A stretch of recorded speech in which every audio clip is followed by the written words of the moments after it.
Epione pain management and regenerative centre. ఇక మీ నొప్పులు శాశ్వతం కావు. Welcome to RTV. ప్రస్తుతం మనం కర్నూలు జిల్లా చేరుకున్నాం. అయితే ఇక్కడ స్టార్ క్యాంపెయినర్గా వ్యవహరిస్తున్న వైసీపీ పార్టీకి అన్ని జిల్లాలకు కూడా అనేక స్టార్ క్యాంపెయినర్గా మారిన బైరెడ్డి సిద్ధార్థ్ రెడ్డి అనుకోకుండా మనం కలవాల్సిన పరిస్థితి వచ్చింది. సో సిద్ధార్థ్ రెడ్డితో మాట్లాడదాం. అసలుకి ఇప్పుడు నందికొట్కూరులో పూర్తిగా తన భుజస్కంధాల మీద నందికొట్కూరు సీటుని గెలిపించే ప్రయత్నంలో ఆయన నిమగ్నమై ఉంది. సార్ ఎలా ఉన్నారు? ఎట్లా నడుస్తుంది ఓవరాల్గా? మీరు నందికొట్కూరే కాకుండా స్టార్ క్యాంపెయినర్ కూడా మళ్ళీ ఇక్కడి నుంచి చాలా ప్రాంతాలకు వెళ్తున్నారు, చాలా దగ్గరికి అటెండ్ అవుతున్నారు. ఓవరాల్ పిక్చర్ ఏంటి? ప్రధానంగా నందికొట్కూరు పిక్చర్ ఏంటి? స్టార్ క్యాంపెయినర్ అనేది కాదు, కానీ ఏ రోజైనా పార్టీకి ఎక్కడ అవసరం పడితే అక్కడ పోయి పనిచేసేదానికి మేము సిద్ధంగా ఉన్నాం. మాకు మేజర్గా ఒకటి జగన్మోహన్ రెడ్డి గారు అంటే అభిమానం. వైఎస్ఆర్ కాంగ్రెస్ పార్టీ గడిచిన 5 సంవత్సరాల్లో చేసిన పనులపైన గౌరవం. కాబట్టి అంత మంచి పరిపాలన అందించినప్పుడు దాని గురించి ప్రజలకు వివరించి చెప్పాలా, ఆ నమ్మకాన్ని ప్రజల్లో నిలపాలనే ఉద్దేశంతోనే అన్ని చోట్ల తిరిగి ప్రచారం చేస్తున్నాం తప్ప మాకు స్టార్ క్యాంపెయినర్ అనే బిరుదు ఎవరిలే, ఆ పోస్ట్ కూడా ఎవరిలే తిరిగేదానికి. జగన్ సార్ కోసం అక్కడ ఇక్కడ ఎంత కష్టమైనా చేసేదానికి సిద్ధం. అంటే బేసిక్గా నందికొట్కూరు విషయంకి వస్తే ఇది మీకు ప్రెస్టేజ్ ఇష్యూగా మారుతుంది. ఎందుకంటే గతంలో మీరే ఇక్కడ ఉండి అభ్యర్థులను గెలిపించారు. ఈరోజు ఇంకొక అభ్యర్థి వచ్చినా ఆయన గెలుపు బాధ్యతలు కూడా మీ మీదనే ఉన్న పరిస్థితి. ఈసారి మీరు గతంలో రిజల్ట్స్ ఈసారి వర్కౌట్ అయ్యే పరిస్థితి ఉందంటారా? ఖచ్చితంగా ఉందనుకుంటున్నాం. ఎందుకంటే కానీ ప్రెస్టేజ్ ఇష్యూ అనేది కాదు, కానీ కొన్ని వందల మంది కార్యకర్తల్ని నేను ఇక్కడ పేరు పెట్టి పిలవగలుగుతాను. ఇప్పుడు ఈ క్యాంపెయినింగ్ జరిగే సందర్భంలోనే దాదాపు ఒక 20-30 ఇళ్ళు తిరిగితే 5-10 ఇళ్ళ మంది లోపలికి పిలిచి టీలు, కాఫీలు, టిఫిన్లు ఇచ్చి ప్రేమగా పలకరించి మేము వేసేది ఫ్యాన్కే అంటున్నారు. ఇంత గౌరవము, ఇంత అభిమానం దక్కేది ఓన్లీ పొలిటికల్ ఫీల్డ్లోనే. కాబట్టి ఆ గౌరవాన్ని, ఆ మర్యాదని జీవితాంతం కాపాడుకోవాలనే ఉద్దేశంతో మేము తిరుగుతాం తప్ప పదవి రావాలనో, అధికారం రావాలనో, ఎమ్మెల్యేగా గెలిపించుకుంటేనే మేము రాజకీయాల్లో ఉంటామనేదో మా యొక్క ఉద్దేశం కాదు. కాబట్టి ఇంతమంది అభిమానాన్ని నిలబెట్టుకోవాలంటే కానీ కష్టపడి పనిచేయాలా. రూలింగ్ గవర్నమెంట్లో ఉన్నాము, ఎమ్మెల్యే అభ్యర్థిని గెలిపించుకున్నామంటే ఎక్కువ మందికి సహాయపడేదానికి ఒక అవకాశం ఉంటుంది. దానికోసం అని చెప్పి కష్టపడి తిరుగుతున్నాం. అవతల పక్క లీడర్షిప్ ఎటువంటి వాళ్ళు, మేము ఎటువంటి వాళ్ళము, తెలుగుదేశం పార్టీ ఏ రకంగా మోసం చేసింది, వైఎస్ఆర్ కాంగ్రెస్ పార్టీ ఏ రకంగా బెనిఫిట్ చేసింది, ఇవన్నీ ప్రజలకు వివరిస్తే గాన వాళ్ళలో ఒక చైతన్యం నింపాలనే ఒక ఉద్దేశంతోనే మేము కూడా ఇంత తిరుగుతున్నాం. కానీ ప్రత్యర్థులు ఈసారి మీ అభ్యర్థుల కంటే కూడా సిద్ధార్థ్ రెడ్డిని టార్గెట్ చేస్తుంది. నందికొట్కూరులో కావచ్చు, బయట ప్రాంతాల్లో కావచ్చు. ప్రధానంగా నందికొట్కూరులో మీ ప్రత్యర్థులు సిద్ధార్థ్ రెడ్డిని ఈసారి అంటే కంట్రోల్ చేయాలని పూర్తిగా మీ మీద ఫోకస్ చేసిన పరిస్థితి. ఏం కంట్రోల్ చేశారు? నేనేమన్నా భూ కబ్జాలు చేసి పారిపోయినా ఇళ్ళల్లో నుంచి? పారిపోలే కదా. పోనీ నా పైన ఏమైనా సారాయి కేసులు ఉన్నాయా, చీప్ లిక్కర్ కేసులు ఉన్నాయా, దొంగతనాల కేసులు ఉన్నాయా, డెకాయిట్ కేసులు ఉన్నాయా? నా జీవితంలో నా పైన ఏమైనా కేసులు ఉన్నాయంటే రౌడీ సీటర్ల జోలికి, క్రిమినల్స్ జోలికి పోయినా అనే కేసులే తప్ప అమాయకుల జోలికి పోయినామనే కేసులు కూడా నా పైన ఒకటి కూడా లేదు. దౌర్జన్యాలు, దోపిడీలు చేసింటే అవతలోడు దొక్కుతాడేమో, అవతలోడు టార్గెట్ చేస్తాడేమో, అందరూ గ్రూప్ అయినారేమో అని చెప్పి భయపడాలా. నేను ఇంకా ఎక్కువ అయితే కానీ నా సొంత జోబులో నుంచి డబ్బులు ఖర్చు పెట్టుకొని తిరుగుతానా? నా శక్తి మేరకు జగన్ సార్ని అడిగి నందికొట్కూరుకి ఎంతో కొంత పనులు చేయగలుగుతున్నా. నాకు ఎటువంటి ప్రోటోకాలు లేకపోయినప్పటికీ కూడా నేను తిరిగి అడిగి, అధికారులను అడిగి, జగన్ సార్ని అడిగి పనులు చేయించగలుగుతాను. నాలో ఎటువంటి స్వార్థం లేనప్పుడు వాళ్ళు 5 మంది వస్తే నాకేంది, 50 మంది వస్తే నాకేంది, కట్టకట్టుకొని నాకు వస్తేంది, విడివిడికి వస్తే నాకేమైంది? ప్రజలతో నాకు ఒక బాండింగ్ ఉంది. ఈ నందికొట్కూరు నియోజకవర్గంలో ఒంటరిగా ప్రయాణం మొదలుపెట్టిన సిద్ధార్థ రెడ్డి ఈరోజు ఇదే నందికొట్కూరులో ఒక 5,000 మందిని, 3 నుంచి 5,000 మందిని పేరు పెట్టి పిలిచగలుగుతున్నాడు. ప్రతి గ్రామంలో ఒక బీసీ కాలనీకి పోయినా, ఒక ఎస్సీ కాలనీకి పోయినా, ఒక మైనారిటీ కాలనీకి పోయినా, ఎక్కడికి పోయినా కూడా ప్రేమగా పిలుచుకొని సిద్ధార్థన్ వచ్చినాడమ్మా అని ఇంట్లో చెప్పి పిలుచుకొని ఒక సెల్ఫీ ఫోటో దిగి పంపించే పరిస్థితి ఉంది. ఇటువంటి టైంలో మీరు చెప్పినటువంటి వర్కౌట్ కావాలి. అంటే సిద్ధార్థ రెడ్డి బేసిక్గా మాట్లాడేది, సిద్ధార్థ రెడ్డి మొదటి స్టార్టింగ్ సింగిల్గా స్టార్ట్ అయినప్పటి నుంచి ఈరోజు వివిధ పదవులు పొందే స్థాయికి ఎదిగాడు. దీని వెనకాల కారణం ఎవరు? ఎలా సక్సెస్ అయింది సిద్ధార్థ రెడ్డికి మాత్రమే, ఎలా వర్కౌట్ అయిందంటే ఏం చెప్తారు? నందికొట్కూరు ప్రజలు నన్ను ఓన్ చేసుకున్నారు. ఇక్కడ ఉన్న ప్రజలు ఎప్పుడైతే సిద్ధార్థ రెడ్డి అంటే మా పిల్లోడు అని అనుకున్నారో అదే నాకు అన్నిటికంటే పెద్ద విజయం. ఇప్పుడు నేను వేరే నియోజకవర్గాలకు పోయి తిరిగినా, వేరే నియోజకవర్గాలలోకి పోయి ప్రతిపక్షాలను విమర్శించగలిగిన ఆ ధైర్యం ఏమి నాకు అంటే గాన, నాకు ఏదన్నా అంత ఆపద వచ్చినప్పుడు నా నందికొట్కూరు కాన్స్టిట్యున్సీ నాకుంది. నాకు ఏదైనా ఇబ్బంది వచ్చినప్పుడు నా మనుషులు నాకు సపోర్ట్గా నిలబడతారు. ఇది నా నమ్మకం. ఇంకా ఫైనల్గా ఇంకా అంతకన్నా పెద్ద నమ్మకం నీకేమి, ఏం నీ ధైర్యం అంటే జగన్మోహన్ రెడ్డి ఉన్నాడు. 99.99999% మా సమస్యని నేనే డీల్ చేసుకుంటా. అక్కడ దాకా రాని ఆయన వరకు పోనీయను. కానీ 0.0001% ఏమంటే ఆయన ఉన్నాడని ఒక ధైర్యం, అంతే.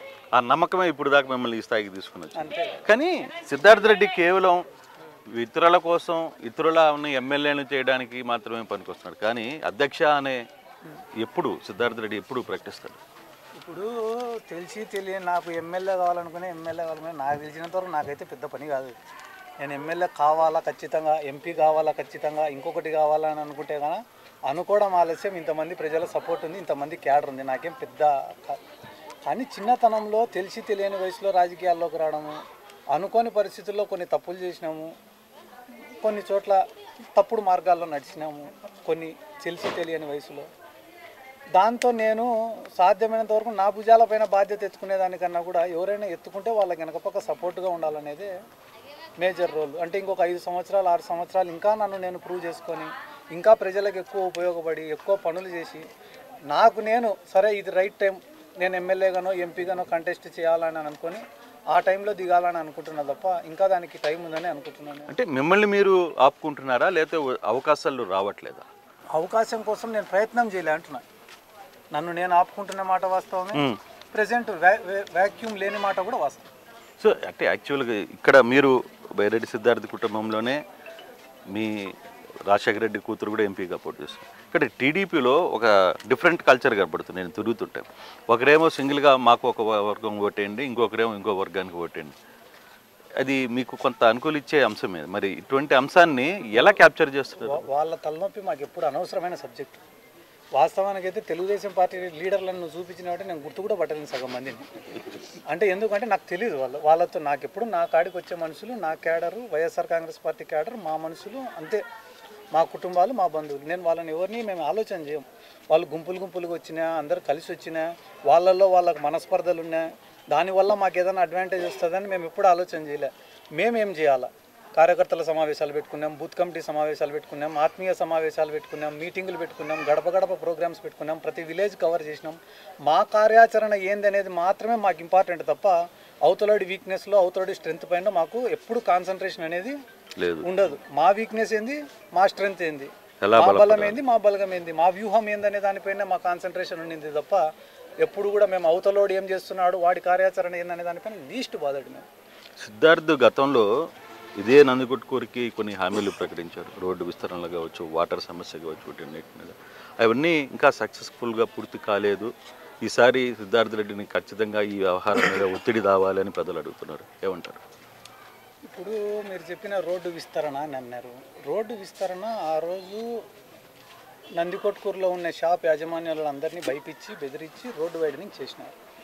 రోడ్డు వైడనింగ్ చేసినప్పుడు ఒకవేళ కానీ వాళ్ళకి కాంపెన్సేషన్ ఇస్తారా ఇయ్యరా అవన్నీ వాళ్ళతో మాట్లాడి చేయాల్సినటువంటి అంశం. వాళ్ళతో ఎటువంటి చర్చలు జరపకుండా భయభ్రాంతులకు గురి చేసి బెదిరించి ఆ రోజు రోడ్డు వైడనింగ్ చేసినారు. దాని తరపున ఎంతోమంది చాలా మంది ప్రజలు కూడా కోర్టును ఆశ్రయించినారు. అయినప్పటికీ నేను వాళ్ళని రిక్వెస్ట్ చేసుకొని రోడ్డు వైడనింగ్ కోసం అని చెప్పి శాంక్షన్ తెచ్చుకొని ఒక 2.5 కోట్ల రూపాయలతో రోడ్లు వేస్తున్నాను. అది కాకుండా నేను జగన్మోహన్ రెడ్డి గారికి అర్జీ ఇచ్చి నితిన్ గడ్కరీ గారికి లెటర్ రాయించిన, అది రిజెక్ట్ అయింది. ఎందుకంటే కానీ ఇప్పుడు ఉన్న నేషనల్ హైవే అంతా కంప్లీట్ అయిన తర్వాత ఏవైతే కానీ ఈ పెండింగ్లో ఉన్నాయి రోడ్స్ అవి అప్పుడు డెవలప్ చేస్తాము, ఇప్పుడు కాదు అని చెప్పి వాళ్ళు రిటర్న్గా మాకు లెటర్ రిప్లై రాసినారు. మా ప్రయత్నంలో ఎక్కడ విఫలం లేదనేది నేను చెప్పే అంశం. రెండోది, సిద్ధార్థ రెడ్డిని నిలదీసేదానికి వాళ్లకు ఫ్రమ్ 2014 to 2019 వాళ్ళ హయాంలో జరిగిన పనులు ఎన్ని, ఇప్పుడు 2019 to 2024 జరిగిన పనులు ఎన్ని అనేది మీరు ఒకసారి క్యాల్కులేషన్ తీస్తే ఇదే నందికొట్కూరు మున్సిపాలిటీలో 22 కిలోమీటర్ల రోడ్లు వేసినాయి. ఎన్ని? 22 కిలోమీటర్లకు సంబంధించిన రోడ్లు. ఇవి కాకుండా ఓన్లీ కార్పొరేషన్ పరిధిలోనే మున్సిపాలిటీలోనే ఈ 36,000 నుంచి 40,000 జనాభా ఉన్న ఈ నందికొట్కూరు మున్సిపాలిటీలో 22 కిలోమీటర్లు వాళ్ళు తలకిందులో తపస్సు చేసినా కూడా వాళ్ళ జీవితం అంతా కలిపి వేయలే. అది ఏంది, వాళ్ళు ఫుల్ ఫ్లెడ్జ్డ్గా వాళ్ళ పని జరిపించుకున్నారు, వాళ్ళ పెత్తనం చెలాయించినారు. ఒకరు ఎమ్మెల్యేగా పనిచేసినారు, ఇంకొక ఆయన ఇన్ఛార్జ్గా పనిచేసి ఫుల్ ఫ్లెడ్జ్డ్ పవర్ నడిచినప్పుడు కూడా వాళ్ళు చేయలే. నాది 1% కూడా పవర్ నడచలే. ఈ 5 years నాది ఎదురీతనే. ఈ 5 ఏళ్ళు రూలింగ్ గవర్నమెంట్లో ఉన్నప్పటికీ కూడా అడుగడుగున ప్రతిపక్షం కన్నా ఘోరమైన పరిస్థితిని నేను ఫేస్ చేసిన. అంటే అధికార పక్షంలో కూడా మీకు వ్యతిరేకత ఉందా? ఇప్పుడు మున్సిపల్ ఎన్నికలు జరిగినాయి, నన్ను హౌస్ అరెస్ట్ చేసినారు. సర్పంచ్ ఎన్నికలు జరిగినాయి, నన్ను హౌస్ అరెస్ట్ చేసినారు. లాస్ట్కు టీడీపీ వాడు బైకాట్ చేసిన ఎంపీటీసీ జెడ్పీటీసీ ఎన్నికలకు కూడా నన్ను హౌస్ అరెస్ట్ చేసినారు. బాధ అనేది ఎట్టుంటుందిరా అంటే ఇదే ప్రాతకోట విలేజ్లో ఒక పిల్లోడు ఏజెంట్ కూర్చొని ఉంటే లాఠీ చార్జ్ చేసి పోలీసులు చంపినారు. నా పైన దగ్గర 4-5 కేసులు పెట్టినారు రూలింగ్ గవర్నమెంట్. అవి ఏ పార్టీ వాడు పెట్టించినాడు, ఈ పార్టీ వాడా ఆ పార్టీ వాడా అనేది పక్కన పెడితే గాన ఈ 5 years మేము ఫేస్ చేసినటువంటి ప్రాబ్లమ్స్ మాత్రమే మీకు చెప్తున్నాం. కాబట్టి ఇంత నలిగినా కూడా నాది 1% ఒక ఎంఆర్ఓ బలకపోయినా, విఆర్ఓ బలకపోయినా, పంచాయతీ సెక్రటరీ బలకపోయినా, ఒక పోలీస్ ఆఫీసర్ బలకపోయినా మా వంతు ప్రయత్నం మేము చేసి ఫైట్ చేస్తూనే ఉన్నాం తప్ప ఎక్కడ కూడా చేతులు ఎత్తేసి అస్త్ర సన్యాసం ఎప్పుడు చేయలే. ఫైట్ చేసిన లోకల్ బాడీస్లో ఫైట్ చేసిన, మెల్లమెల్లగా అధికారులను మార్చుకున్నా, మెల్లమెల్లగా గ్రిప్ తెచ్చుకున్నా. ఏదో ఒక రోజు గ్రామాలలోనే గ్రూపులు ఉంటాయి, ఒక గ్రూప్ టీడీపీ, ఒక గ్రూప్ వైసీపీ. కానీ టౌన్కి వచ్చేటప్పటికి డెవలప్మెంట్ చూస్తారు. కాబట్టి టౌన్ ప్రజలకు డెవలప్మెంట్ చేయాలనే ఉద్దేశంతోనే ఈరోజు 22 కిలోమీటర్ల రోడ్లు కానీ కాలువలు వేసినాము, డ్రైన్లు నిర్మించినాము, ఇవి కల్వర్ట్లు నిర్మించినాము, 3000 ఇంటి పట్టాలు ఇచ్చినాము, 1600 మందికి హౌసింగ్ ఇచ్చినాము, 30 బెడెడ్ హాస్పిటల్ చేసినాము, ఏబిఎం పాలెంకి పార్క్ ఇచ్చినాము, కొత్త మున్సిపల్ బిల్డింగ్ నిర్మిస్తాము, ఒక ఇండోర్ స్టేడియం కట్టినాము. మీకు ఇంత అనర్గళంగా ఇంత ఆగిపోయిన షాదీఖానాను మళ్ళీ తిరిగి నిర్మిస్తున్నాము. ఆడ శ్మశాన వాటికి కాంపౌండ్ వాళ్ళు కట్టినాము. ప్రతి మీటింగ్లో కూడా ఎందుకు చెప్తానా అంటే నాది 1% జరగకుంటేనే సిద్ధార్థ రెడ్డి చేసినాడే. నాది జరిగిన రోజున ఈరోజు మీరు అడిగిన వేరే ఊర్లకు స్టార్ క్యాంపెయినర్లకు ఎందుకు తిరుగుతాను అంటే నేను అన్ని ఊర్లు తిరుగుతే అన్న జగన్మోహన్ రెడ్డి నన్ను ఒకరోజు సిద్ధార్థ నీకేం కావాలా అంటే సార్ మా నందికొట్కూరుకి సాగునీరు కావాలా, తాగునీరు కావాలా అని ఆ రోజు కొట్టాడి చేపించుకున్నామని మీటింగ్ కాదన్నది అని చేపించుకోవాలనే ఉద్దేశంతోనే కష్టపడి తిరుగుతాను తప్ప ఈ ఈలలకు, కేకలకు, చప్పట్లకు, సెల్ఫీలకు, ఈ ఇమేజ్కు, ఈ క్రేజ్కి సంతోషపడే వాడికి ఇవి బాగుంటాయి. కానీ దాంట్లో నా సంతోషం లేదు.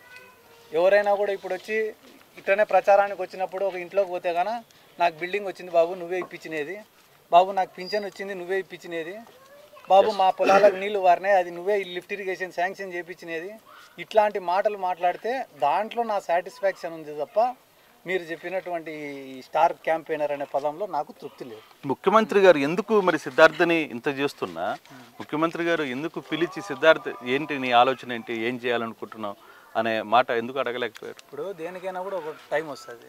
ఇప్పుడు ఈయన మా జబ్బార్ భాయ్ కూడా ఉన్నాడు, ఆయన సొసైటీ చైర్మన్ ఇస్తాం అనుకున్నాము. టైం వచ్చి ఆయన మార్కెట్ యార్డ్ చైర్మన్ అయినాడు. కాలం అనేది కిస్మత్ ఉంటే అవుతాయి అన్నీ. ఇప్పుడు జగన్ సార్ ఆయన పనులు ఆయనకుండయి. ఎమ్మెల్యేలను చూసుకోవాలా, మంత్రులను చూసుకోవాలా, పార్టీని నడిపించాలా, ప్రభుత్వాన్ని నడిపించాలా, పథకాలు ఇంప్లిమెంట్ చేయాలా, చాలా పనులు ఉన్నాయి. అది మనమే గుర్తుంటామా 24 గంటలు? ఎందుకు గుర్తులేదు? ఖచ్చితంగా పనిచేసేవాడు గుర్తుండాలి కదా పార్టీలో. ఇప్పుడు అదే గుర్తు రావాలి కదా, టైం పలానా చూసినప్పుడు టైం గుర్తొచ్చి అప్పుడు నంది కొట్టుకున్నట్టు నేనే గుర్తొస్తాను కదా, వేరే వాళ్ళు గుర్తురారు సార్కి. అంతే కదా. అదైతే 175లో 24 గంటలు నంది కొట్టుకురే ఉండదు కదా. నంది కొట్టుకూర అనే పేరు వినిపించినప్పుడు ఆడున్నాడు అంటాడు. అప్పుడు నేను పోయి నా సమస్యలు అని చెప్పుకుంటా. కానీ ఓవరాల్గా ఇప్పుడున్న పరిస్థితుల్లో నిన్న వచ్చిన మేనిఫెస్టో విషయం మీద ఇది ఓపెన్గా చెప్పాలి. మేనిఫెస్టోలో పబ్లిక్ అయితే హై ఎక్స్పెక్టేషన్లో ఉన్న మాట అయితే రైతులు ప్రధానంగా ఒక కానీ ఈ మేనిఫెస్టో కొంత రైతుల్ని నిరాశపరిచింది అని వస్తున్న వాదనలో వైసీపీ నుంచి కూడా ఆ వాదన వినపడుతుంది. దాన్ని మీరేమంటారు? ఇప్పుడు నిరాశపరిచింది అంటే కానీ చాలా మంది రైతు రుణమాఫీ లాంటిది ఎక్స్పెక్ట్ చేస్తున్నారు. ఆయన అంత క్లియర్గా రాష్ట్ర బడ్జెట్ ఎంత, సంక్షేమానికి ప్రతి సంవత్సరము బడ్జెట్లో ఎంత కేటాయిస్తున్నాము, ఎంత మేరకు మనం చేయగలుగుతాము అనేది స్పష్టంగా అసెంబ్లీలోనే వివరించి చెప్పినాడు. చేయగలిగిందే చెప్తా, చెప్పింది ఖచ్చితంగా చేస్తా అనే ఒక నినాదం తీసుకొని మరి చెప్తున్నాడు. మీరు డిసప్పాయింట్మెంట్ కాకుండా ఎంతూజియాస్టిక్గా ఎగ్జైట్మెంట్ క్రియేట్ చేసి అబద్ధం చెప్పమంటే చెప్తాం. మాకు కావాల్సింది ఎగ్జైట్మెంట్ కాదు, ఎంటర్టైన్మెంట్ కాదు, మాకు కావాల్సింది రియాలిటీ. ఆ రియాలిటీకి అనుగుణంగా మేము చెప్తాము. వద్దులే అబద్ధం చెప్తేనే మేము సాటిస్ఫై అయితే చెప్తాం, ఎన్నైనా చెప్తాం. సింగపూర్ ఏంది, ఇంకోటి కూడా చెప్తాం. వాళ్ళ నాయన వాళ్ళ తాతను కూడా కడతామని చెప్తాం. అవసరం తప్పు కదా. కానీ ఇప్పుడు ఎలక్షన్ టైంలో అటువంటి చిన్న చిన్న సమస్యలను కూడా అధిగమించాలి కదా అన్న. ఇప్పుడు అవతల వాళ్ళు మీరు చెప్పింది కూడా కరెక్టే. ఉద్యోగస్తుడు ఉద్యోగం చేయాలా, వ్యాపారస్తుడు వ్యాపారం చేయాలా, రాజకీయ నాయకుడు రాజకీయం చేయాలని మీరు చెప్తున్నారు. అంటే సామధాన భేద దండోపాయాలన్నీ ఉపయోగించేని అధికారంలోకి రావాలని మీరు చెప్తున్నారు. కానీ ఆయన అట్లా చెప్పడం లే మా సార్. ఆయన లెక్కాచారం వేరు, ఆయన స్కూల్ వేరు. ఆయన స్కూల్లో ఆయన చెప్పినట్టు చదువుకోవాలా, కానీ సొంత సిలబస్ చదివితే ఫెయిల్ అవుతారు. స్టేట్ సిలబస్లో చేరినప్పుడు స్టేట్ సిలబస్ చదవాలా, సెంట్రల్ సిలబస్ చదివితే ఏమవుతుంది? అంతే.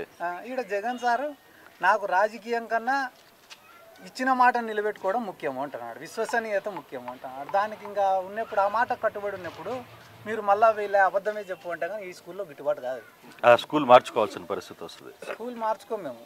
మేమేంది మార్చుకునేది? ఆయన ఏజ్ 50 సంవత్సరాలు 51 సంవత్సరాలు. ఇప్పటికే స్ట్రాంగెస్ట్ అపోజిషన్ లీడర్ ఒకసారి ఉన్నాడు, ముఖ్యమంత్రి అయినాడు. దేశంలో ఉండే 30 మందిలో ఒక 29-30 రాష్ట్రాలు ఉంటాయి కానీ ఒక మనిషికి వచ్చే అవకాశము అయినాడు. ఆయన కూడా ఒక స్ట్రాంగెస్ట్ లీడరు. ఇంతమందిని రాజ్యసభ సభ్యులను చేసినాడు, ఇంతమంది ఎంపీలను చేసినాడు. ఏం స్కూల్ మారేదానికి అవసరం ఏముంది? మరి ఫైనల్గా అయితే అచీవ్మెంట్ ఏదో ఒకటేగా. చచ్చిపోయి పొత్తులు పెట్టుకోవాలనుకునేటువంటి అయితే స్కూళ్ళు మారాలి కానీ టీడీపీ పార్టీ జనాల్లోకి పోతే మెట్టుతో కొడతారని చెప్పి బీజేపీ పార్టీలో చేరిన సీఎం రమేష్ లాంటి వాళ్ళు అనుకోవాలి కానీ నాది టీడీపీ అని చెప్పుకోలేక బీజేపీలో చేరి బీజేపీ టికెట్ తెచ్చుకునే సుజనా చౌదరి లాంటి వాళ్ళు కానీ రూలింగ్ అయినా అపోజిషన్ అయినా మాకు లైఫ్ ఇచ్చింది జగన్. అట్లాంటప్పుడు సచ్చినా బతికినా ఆయనతో ఉంటాం తప్ప స్కూల్ ఏంది నా మారేది? సో ఆలోచన కూడా స్కూలే మాది, ఇక మార్చే పరిస్థితి లేదు. అయితే అవసరమైతే అయ్యన్నా మారుస్తారు. స్టూడెంట్లు మా వాళ్ళందరూ మా వాళ్ళు, మేమే స్కూల్ మారుతాం. అంటే బేసిక్గా జరుగుతున్న ఇష్యూస్లో అంటే గతంలో ఒక ఎలక్షన్స్ 2019 ఎలక్షన్స్కి 2024 ఎలక్షన్స్కి కొంత తేడా కనపడుతుంది అనేది సుస్పష్టంగా కనపడుతుంది. జగన్మోహన్ రెడ్డి ఏమో 175 మనం రీచ్ అవ్వాలి, కొట్టాలని మాట్లాడాలి. కానీ ఈరోజు పరిస్థితి మనం అసలు కంఫర్ట్గా బయటపడతామా అనే ఒక ఆలోచన కూడా కనపడుతుంది. ఎందుకు అంత గ్యాప్ ఎందుకు వచ్చిందంటే అన్న నాకు తెలిసినంత వరకు అయితే కానీ చాలా క్లారిటీగా నేను చూసినదైతే స్థానిక నాయకుడి పైన ఎక్కడైనా కూడా చెడ్డ పేరు ఉంటే ఆ ఇంపాక్ట్ చూపిస్తుంది తప్ప జగన్మోహన్ రెడ్డి గారి పైన అయితే ఎటువంటి వ్యతిరేకత కూడా లేదు. I agree with you. ఎందుకంటే గతంతో పోలిస్తే కానీ ఎప్పుడూ వ్యవస్థలో ఇన్ని మార్పులు రాలే. ఈ డీబీటీ పద్ధతిలో డైరెక్ట్గా బెనిఫిషియరీస్కి అందలే అనేది ప్రతి పేదవాడిలో కూడా ఈరోజు ఉంది.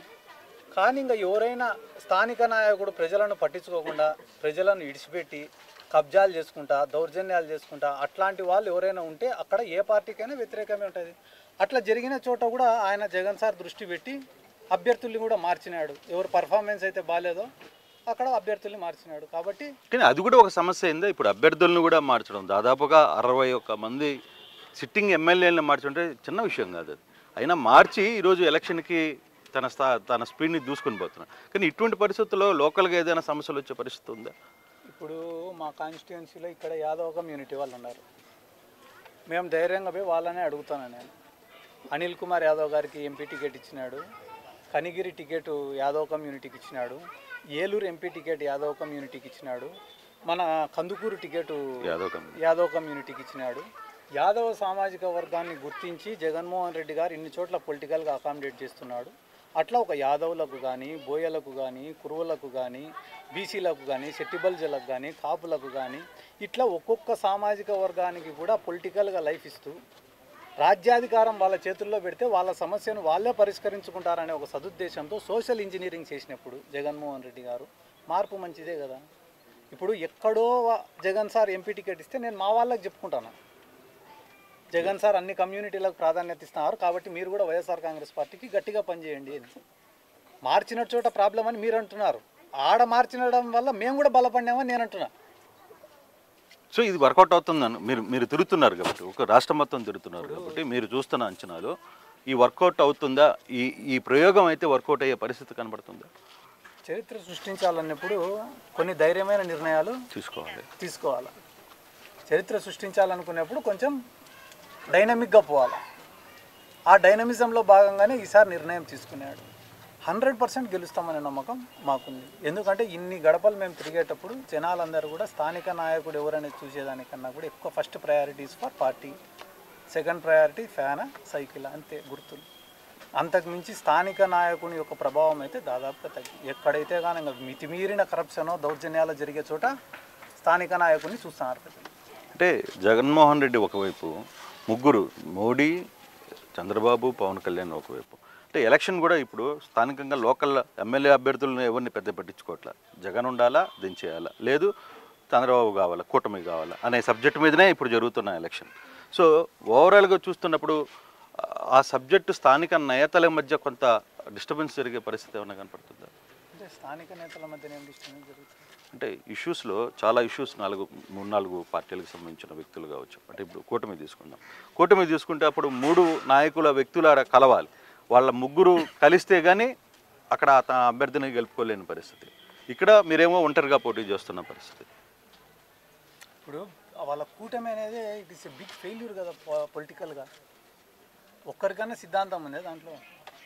ఒక్కొక్కరికి ఒక్కొక్క సిద్ధాంతం ఉంది. అన్ని అసలు ఒకరికి వేవ్ లెంత్ ఒకరికి మ్యాచ్ కాని వాళ్ళందరూ ఎందుకు గెలిచినారు?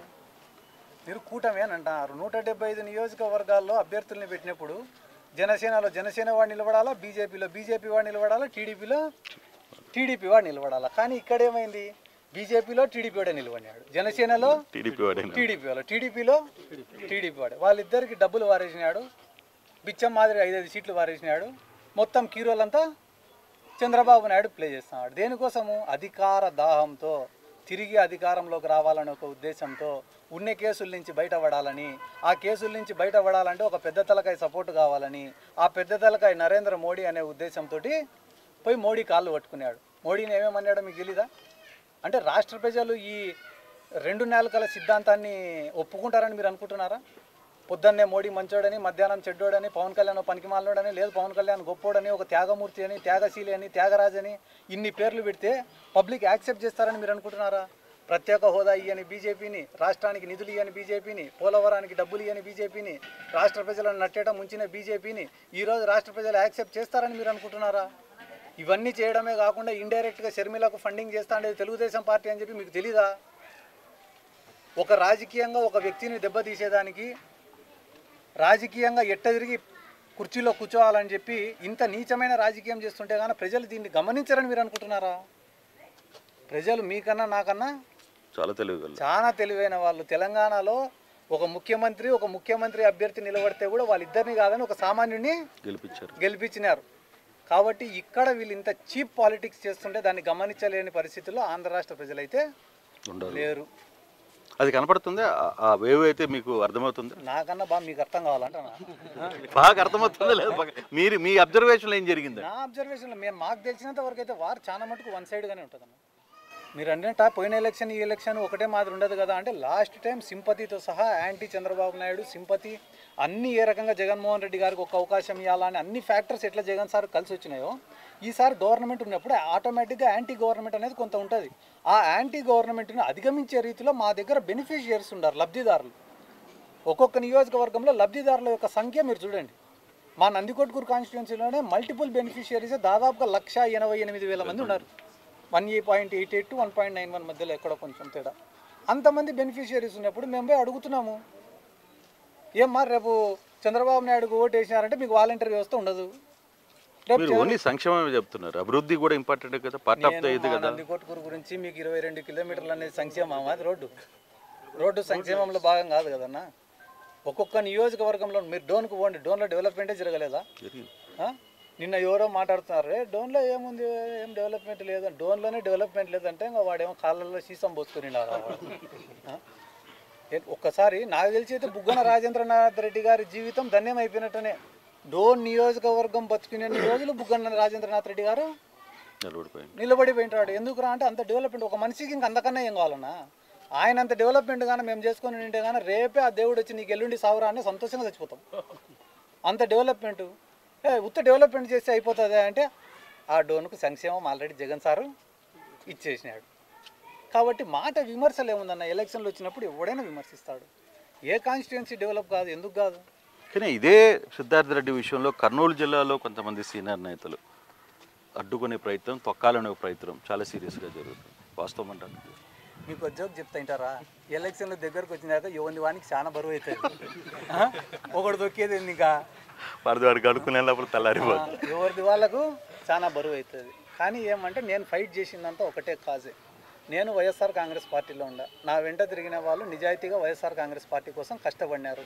నా కార్యకర్తల్ని కానీ నన్ను కానీ ఇబ్బంది పెట్టే రీతిలో మీ ప్రవర్తన ఉంటే మాత్రం బాగుండదని చెప్పి నేను చెప్పినా తప్ప నన్ను ఎవరు తొక్కాలనుకునేది లేదు, అంత అవసరం కూడా లేదు. నిజంగానే నా పని చేయాలనుకుంటే ఎవరైనా వచ్చి నా నియోజకవర్గంలో పనిచేయడం వల్ల నాకు వచ్చే నష్టం లేదు. ఎందుకంటే వాళ్ళు ఆల్రెడీ ఇప్పటికి కూడా దొంగ దెబ్బలు చేస్తూనే ఉంటారు రోజు. కానీ అదే పని నేను ఆ నియోజకవర్గాలలో చేసినారంటే మాత్రం భస్మం అవుతారు. కాబట్టి నేను అట్లా చేయను. నా జోలికి రావద్దని చెప్తున్నారు. ఎన్నోసార్లు డైరెక్ట్ చెప్తాను కదా, మీటింగ్లలో చెప్పినా కదా, ప్రెస్ మీట్లలో చెప్పినా కదా. నా జోలికి కాదు, వైఎస్ఆర్ కాంగ్రెస్ పార్టీ నందికొట్కూరులో ఉండే వైఎస్ఆర్ కాంగ్రెస్ పార్టీని డ్యామేజ్ చేయాలని చూస్తే వాళ్ళు వదిలిపెట్టి నేను వదిలిపెట్టాను. రైట్ అన్న, all the best, thank you very much. So ఇది బైరెడ్డి సిద్ధార్థ రెడ్డి చాలా క్లియర్గా చెప్తున్నారు. నందికొట్కూరుకి సంబంధించిన వ్యవహారంలో మాత్రం ఎక్కడైనా ఇష్యూస్లో ఏ తేడా జరిగినా మాత్రం వదులుకునే పరిస్థితి అయితే లేదు అని చెప్పి చెప్తున్న పరిస్థితి అయితే ఉంది. Vote studio. నమస్తే అండి. ఇది వ్యాపారం గురించి కాదు, ఓటు గురించి. ఎన్నికల్లో ఓటు వేయడం మన హక్కు మాత్రమే కాదు, కర్తవ్యం. ఎంతో మంది మహా నేతలు శ్రమించి ప్రాణత్యాగం చేసి ఈ అవకాశాన్ని మనకిప్పించారు. అందరూ ఓటు వేద్దాం. ఎందుకంటే ఓటు హక్కు ఊరికే రాదు. నా ఓటు ఎవరికో తెలుసా? అది సీక్రెట్ అండి.